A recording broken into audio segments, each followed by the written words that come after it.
Partai Demokrat yang sedang digolkarkan, ditulis oleh Dahono Prasetyo di seaworld.com. Siapapun pasti berpendapat bahwa kisruh di tubuh Partai Demokrat belakangan ini berasal dari faktor eksternal. Selain dari sisi internal sendiri, juga sedang mengalami anomali semenjak AHY didaulat Pepo menjadi ketua umumnya. Tanpa basa-basi faktor eksternal yang dimaksud, langsung tunjuk hidung seorang Muldoko yang notabene berada di ring satu lingkaran pemerintah. Bukan tanpa dasar, tudingan kudeta partai berlogo bintang Mercy itu ditujukan kepada pihak pemerintah. Tidak butuh bukti dan fakta, keterlibatan pensiunan jenderal itu dilontarkan sebagai perang urat syarat.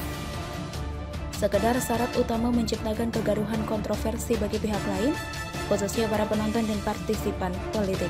Barangkali itu sialnya Muldoko yang ketahuan atau justru sengaja pasang badan.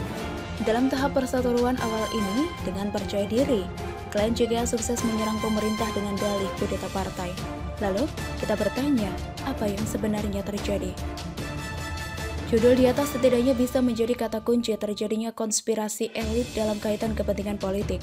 Demokrat yang memutuskan menjadi pihak oposisi butuh tekanan masif kepada pemerintah.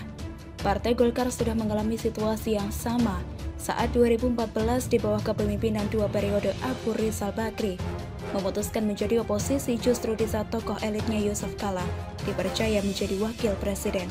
Pemberontakan internal partai yang dikomandoi Agung Laksono berusaha mengambil alih kepemimpinan partai dari Abu Rizal. Kekayaan Bos Bakri itu tak mampu membendung anggotanya yang sebagian ingin merapat ke pemerintah. Elit Golkar saat itu butuh kekuasaan, bukan loyalitas partai pada ketua umumnya. Pengkhianatan komitmen di tubuh partai yang sebagian takut lapar jika hanya menjadi oposisi, disambut karpet merah oleh pemerintah Jokowi yang belum genap berusia 1 tahun. Masa krusial saat kemenangan dramatis kubu nasionalis, butuh dukungan partai besar untuk mengamankan roda pemerintahan. Kongres luar biasa Partai Golkar digelar dalam untuk menggantikan Abu Rizal, dan Agung Laksono yang didukung Yusuf Kala dinobatkan menjadi ketua umumnya. Bola panas persatuan ada pada pemerintah. Menkumham Yasona Lauli secara yuridis mengakui kepemimpinan Ketua Umum Agung Laksono dengan mengabaikan Abu Rizal yang jelas. Dengan mengabaikan Abu Rizal yang jelas berpotensi mengganggu pemerintahan dalam status oposisi. Meski tidak serta-merta selesai persatuan internal, namun akhirnya bersatu juga saat Setia Novanto mengambil alih menjadi ketua umum yang menyatukan kedua kubu sepakat mendukung pemerintah. Setnov yang kemudian dikandangkan hanya sekadar menjadi transisi sebelum benar-benar dikendalikan penuh oleh pemerintah melalui Erlangga Hartarto. Demokrat yang kini sedang dibelah fenomenanya tidak akan jauh dengan nasib Partai Golkar. Perpecahan besar antara pendukung CKS dan kubu pecatan Demokrat dibiarkan pemerintah menjadi bola liar. Beberapa mantan pengurus partai mengancam akan membuka aib mantan penguasa 2 periode. Skandal Senturi, manipulasi kemenangan SBY 2 periode, proyek-proyek mangkrak hingga doktrin AHY menjadi ketua umum yang akan dibeberkan oleh para kombatan Demokrat. Menjadi isu yang lebih menarik direspon daripada statement SBY membela mati-matian sang putra mahkota. Belum lagi gelombang serangan akan semakin membesar saat mantan ketumnya Anas Urbandingrum bebas 2022. Anas beserta Angelina Sonda dan M. Nazarudin yang dikandangkan justru saat partai yang diikutinya sedang berkuasa. Sudah pasti menyimpan agenda politik juga tidak ingin disebut balas dendam. Demokrat dan kelompok CKS-nya sedang berjuang menyelamatkan aib 2 periode yang sudah mulai kelelahan ditutupinya. Cara Jokowi mengusuk Neo Orbannya, Demokrat tergolong unik. Tokoh-tokoh yang mau insyaf ditampung dalam satu kubangan, lalu membiarkan mereka cakar-cakaran. Maka bau kebusukan 2 periode mereka buka sendiri dengan sukarela. Tidak harus memenjarakan mereka yang kemudian terbukti ngeprank Indonesia selama 10 tahun. Cukup dengan merangkulnya masuk dalam barisan Indonesia Kerja Bersama, meski berada di deretan belakang.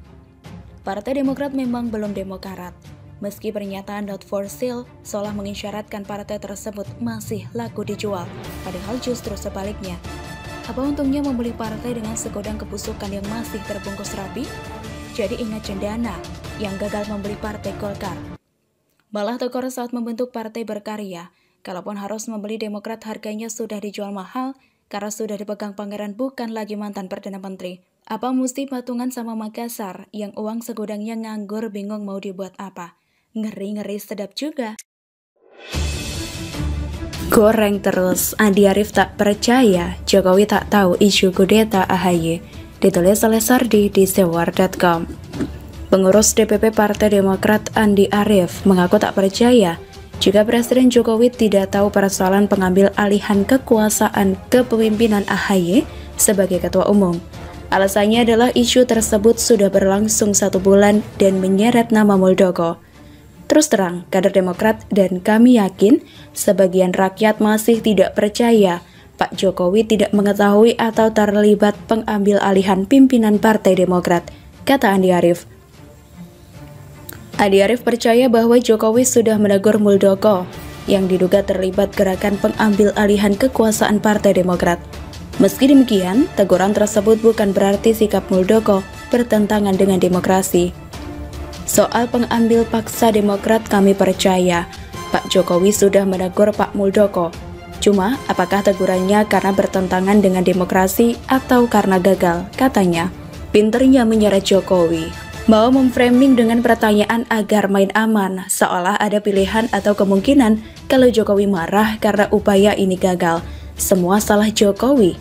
Woi, ngaca dulu deh. Play victim seperti ini terlihat sangat menggelikan dan pengecut. Masalah internal jangan dicarikan kambing hitam di luar partai. Tuh, biang keroknya adalah menurut kader senior yaitu SBY dan AHY. AHY katanya ditunjuk sebagai ketua umum dengan cara yang dipaksakan. Mereka tidak puas sehingga mau mengadakan KLB. Sayangnya, KLB harus mendapat persetujuan dari SBY, yang artinya KLB sulit terwujud selagi SBY masih ada di sana. Dan SBY pasti akan lebih memilih anaknya.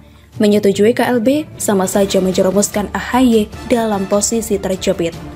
Dan di berita lainnya, katanya AHY yang menunjukkan SBY sebagai ketua Majelis Tinggi Partai Demokrat. Apakah ini murni karena melihat sosok SBY yang sudah membesarkan nama Demokrat?